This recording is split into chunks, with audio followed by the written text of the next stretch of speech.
ഓം ശാന്തി.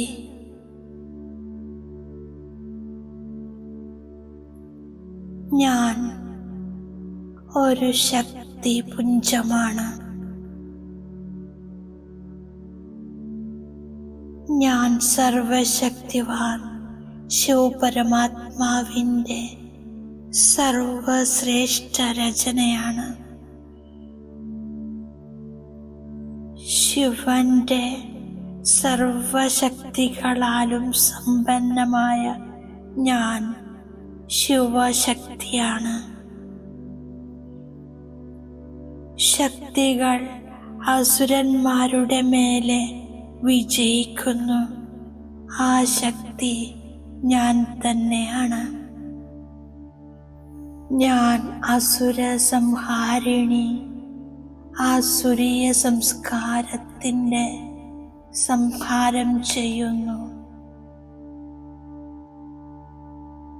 ഞാൻ ശിവശക്തി ധൈര്യശാലിയാണ്, സദാ വിജയിയാണ്. വിജയം എൻ്റെ ജന്മസിദ്ധ അധികാരമാണ്. എൻ്റെ അധികാരത്തിൻ്റെ ലഹരിയിൽ സന്തോഷത്തിൽ ഞാൻ ലയിച്ചിരിക്കുന്നു. ഞാൻ വിശ്വകല്യാണകാരി ശിവശക്തിയാണ്, സദാ വിജയിയാണ്. ഞാൻ മായയുടെ മേലെ സദാ വിജയിയാണ്. ഞാൻ വിജയി ആത്മാവാണ്. എൻ്റെ പരിധിയില്ലാത്ത അധികാരം ഇപ്പോൾ മറക്കുന്നില്ല.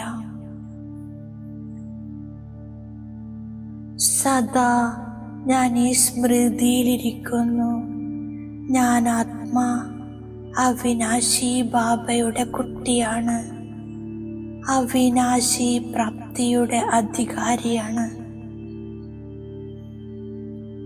ഓരോ സങ്കല്പത്തിലും ഓരോ സെക്കൻഡിലും വിജയത്തിൻ്റെ നിശ്ചയവും ലഹരിയുമാണ്. ഞാൻ നിശ്ചയബുദ്ധി വിജയി ആത്മാവാണ്. ഉയരുന്ന കലയിലൂടെ ഉയർന്നുകൊണ്ടിരിക്കുന്നു. ഈ ഉറച്ച നിശ്ചയത്തെ ആർക്കും ഇളക്കാൻ സാധ്യമല്ല. ഞാൻ വിജയി ആത്മാ, നിർവിഘ്ന ആത്മാവാണ്. ഞാൻ ശിവശക്തിയാണ്, വിഘ്നജീതാണ്. ഞാൻ പ്രതിജ്ഞ ചെയ്യുന്നു, ഏതുവരെ പാവനമാകുന്നില്ലയോ അതുവരെ ബാബയെ ഓർമ്മിച്ചു കൊണ്ടിരിക്കും. ഒരു ബാബയെ മാത്രം സ്നേഹിക്കും. അന്തിമത്തിൽ എപ്പോഴാണോ ശരീരം ഉപേക്ഷിക്കുന്നത്, അപ്പോൾ ഒരു ബാബയുടെ മാത്രം ഓർമ്മയിലിരിക്കുന്നു. മറ്റൊന്നും ഓർമ്മ വരരുത്. ഞാൻ ഈ പുരുഷാർത്ഥം ഇപ്പോൾ മുതലേ ചെയ്തുകൊണ്ടിരിക്കുന്നു. കർമാതീതമായി പോകണം. ഞാൻ ബാബയുടെ അടുത്തേക്ക് പോയിക്കൊണ്ടിരിക്കുകയാണ്. ഇതുമാത്രം ഓർമ്മയുണ്ടാകണം. ഞാൻ ബാബയുടെ ഓർമ്മയുടെ യോഗാഗ്നിയിൽ ജന്മജന്മാന്തരത്തിലെ പാപങ്ങൾ ഭസ്മമാക്കുന്നു. ബാബ ജഗത് പിതാവാണ്, ജഗത് ശിക്ഷകനാണ്, ജഗത് ഗുരുവുമാണ്. പതിത പാവനായ ബാബ മാത്രമാണ് സ്വർഗത്തിൻ്റെ സദ്ഗതി ചെയ്യുന്നത്. ഗൃഹസ്ഥ വ്യവഹാരത്തിൽ കഴിഞ്ഞ് കമലപുഷ്പ സമാനം പവിത്രമാകുന്നു. ഇത് ധൈര്യത്തിൻ്റെ കാര്യമാണ്. അപ്പോൾ ഉയർന്ന പദവി നേടുന്നു.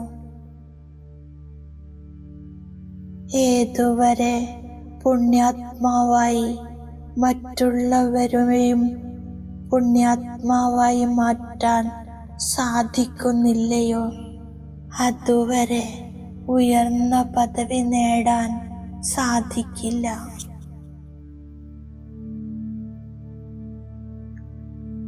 ആരാണോ നല്ല രീതിയിൽ ഓർമ്മയിൽ കഴിയുന്നത് അവർക്ക് സന്തോഷമുണ്ടായിരിക്കും.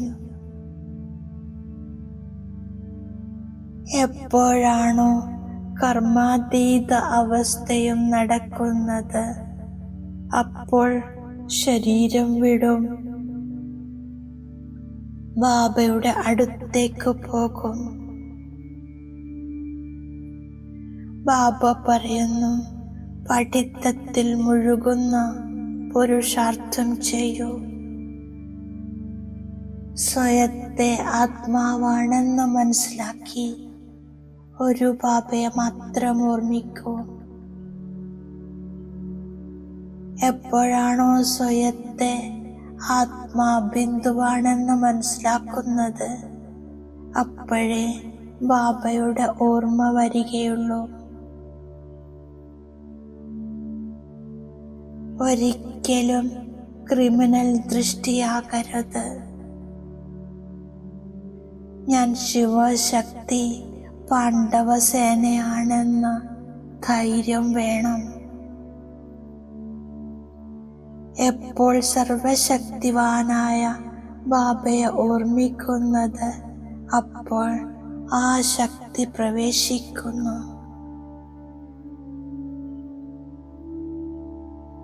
യോഗാഗ്നിയിലൂടെ വികർമ്മം വിനാശമാക്കി വികർമ്മജീത് രാജാവാകുന്നു. പരിശ്രമം ഓർമ്മയുടേതാണ്. മറ്റുള്ളവരെയും ജാഗ്രതപ്പെടുത്തണം. ഓർമ്മയുടെ യാത്രയിലൂടെ മാത്രം തോണി അക്കരെ എത്തുന്നു. ബാബയെ ഓർമ്മിച്ചോർമ്മിച്ച് വീട്ടിലെത്തിച്ചേരും.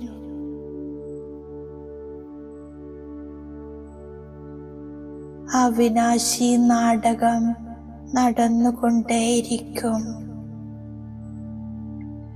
ഞാൻ ബാബയുടെ ഓർമ്മയിലിരിക്കുന്നു, പവിത്രമാകുന്നു, ദൈവിക ഗുണം ധാരണ ചെയ്യുന്നു.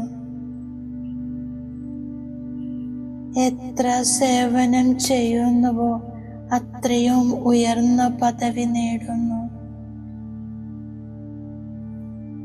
ഞാൻ സദാ ഓർമ്മിക്കുന്നു, സർവശക്തിവാനായ ബാബ എൻ്റെ കൂടെയുണ്ട്. ഈ സ്മൃതിയിലൂടെ ശക്തിയുണ്ടാകുന്നു, വികർമ്മം ഭസ്മമാകുന്നു. ഞാൻ ജീവിച്ചിരിക്കെ മരിച്ചതിന് ശേഷം അഹങ്കാരമുണ്ടാകരുത്. സമർപ്പണം ചെയ്ത് പുണ്യാത്മാവായി മറ്റുള്ളവരെയും പുണ്യാത്മാവാക്കണം. നിർവിഘ്ന സ്ഥിതിയിലൂടെ സ്വയത്തിൻ്റെ ഫൗണ്ടേഷൻ ഉറച്ചതാക്കി പദവിയോടെ പാസ്സാകുന്നവരായി ഭവിക്കൂ. ദീർഘകാലത്തെ നിർവിഘ്ന സ്ഥിതിയുടെ അനുഭവം തീർച്ചയായും ഉണ്ടാക്കേണ്ടതാണ്. ഈ ലക്ഷ്യം സദാ ഉണ്ടായിരിക്കും. ഓരോ ആത്മാവിനെ പ്രതിയും സദാ ഉപകാരം അഥവാ ശുഭകാമന വെക്കുകയാണെങ്കിൽ ആശീർവാദങ്ങൾ സദവേ പ്രാപ്തമായിക്കൊണ്ടിരിക്കും. ഓ ഓം ശാന്തി.